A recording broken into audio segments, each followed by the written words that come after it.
Hello everyone. Welcome to Literary Animator, a place where you study, we animate.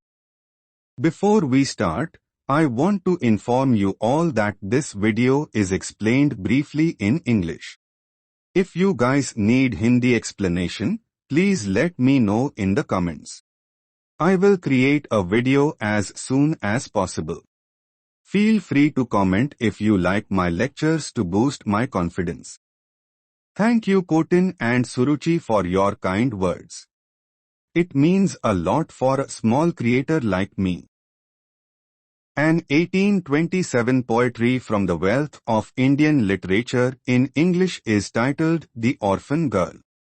Henry Louis Vivian Derozio, the author of this poem, expresses sympathy for the plight of an orphan girl.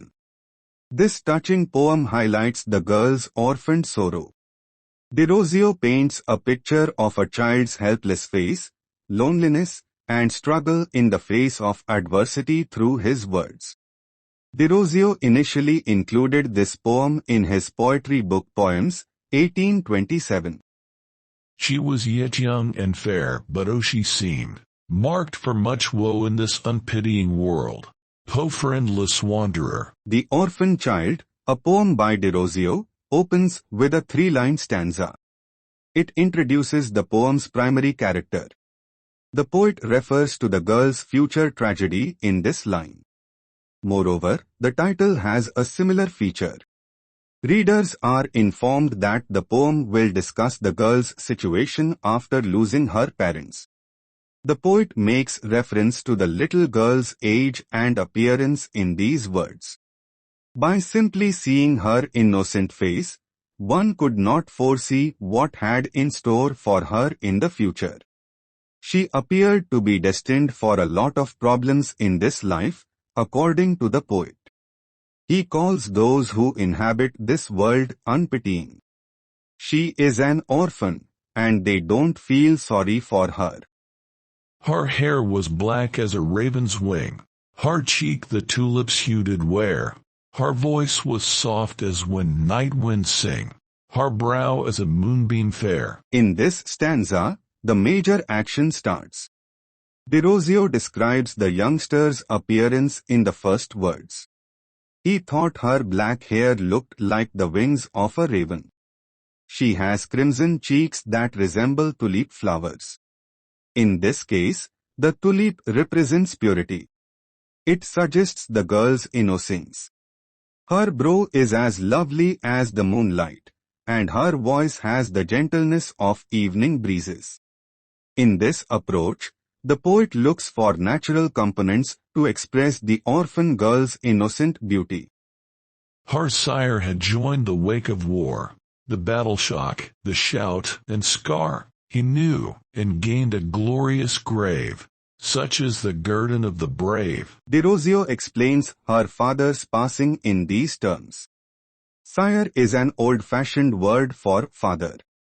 The poet claims that her father served in the military. He went there even though he knew how the conflict turned out. Battle shock and scar are phrases used to describe the effects of conflict, while the word shout conjures up images of combat loudness. Father of the kid died in combat and was given a glorious cemetery. Glorious is used in this context in a sarcastic manner. Derozio is not interested in exalting the conclusion of the conflict. By employing such a high phrase, he really condemns it by connecting it to the notion of death. Guerdon means a reward or recompense. Her anguished mother's suffering heart could not endure a widow's part. She sunk beneath her sowl's distress, and left her infant parentless. Her mother was devastated by the sudden loss of her father in battle. The grief of losing her spouse was too much for her to handle. Also, she found it extremely challenging to perform a widow's role. She began to slowly sink beneath the anguish of her spirit. Derozio thus likens distress to a sea in a metaphor. She eventually passed away from her pain. The youngster thus lost both of her parents. Even the thought of things changing so quickly didn't escape her. Her small world abruptly came crashing down, leaving her helpless. She hath no friend on this cold, bleak earth, to give her shelter, a home and a hearth. Through life's dreary desert alone she must wend, for alas, the wretched have never a friend. The third stanza of The Orphan Girl explores the events that followed the tragedy and the kid. The poet describes the girl's loneliness in the first 4 lines of this verse. She didn't have a friend to support her through her difficult moments. The phrase cold refers to the indifference and apathy of others towards the unfortunate girl. The word bleak suggests that there is no hope. The youngster had no one to protect him or her. The words home and hearth are used by Derozio as symbols. She described her existence as a dreary desert. Alone, she had to weep. The poet reiterates the theme from the first line in the 4th line with a rhetorical exclamation. The lyrical persona in this instance claims that the girl was forced to go alone in the desert of her life since she had no friends. The word desert connotes both desolation and loneliness. And should she stray from virtue's way, the world will scorn, and its scorn can slay.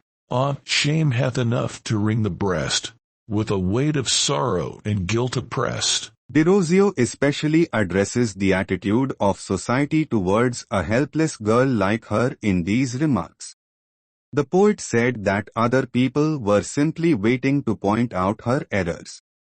Her illness or her loneliness were unimportant to them. The girl's errors were what really mattered to them. They would arrive with their harsh remarks to belittle and blow off the girl's dimly illuminated confidence if she veered from virtue's route. Her spirit could be slain by their disdain and derisive comments. Here, the poet figuratively compares their critique to a sword. The former causes psychological harm, whereas the latter causes physical harm. Yet the outcome is essentially the same. The poet claims that they were not ashamed to wring the orphan girl's breast with a weight of sorrow and guilt. It indicates that their harsh remarks made her feel heavier and made her suffering worse.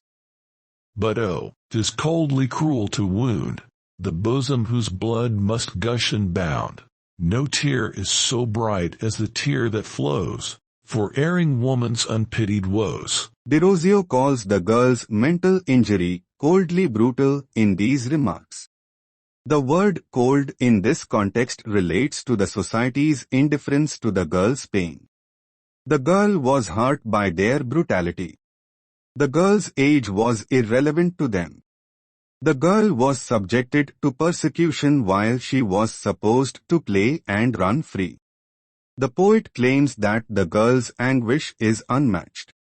Her sorrow is the result of unpitied woes. The poet is attempting to convey through this verse that society did not pardon her for her transgressions. They continued to be critical of the girl and showed no sign of understanding her plight. And blessed be forever his honored name, who shelters an orphan from sorrow and shame. The poet's affection for the girl is evident in the last 2 lines. He makes mention of a respected guy who, in his opinion, might protect the orphan from her sorrow and disgrace. That kind individual receives his blessing for doing so. Sheltering the girl from sorrow and shame in this context refers to providing the girl with love-filled comfort and defense against the hypocritical society. Derozio maintains optimism for the child's future in this way. Also, this poem's conclusion is similar to that of his poem Freedom to the Slave. It also concludes similarly. Thank you everyone. I hope you all liked my explanation. If you did, drop a like and subscribe to our channel. See you in next video.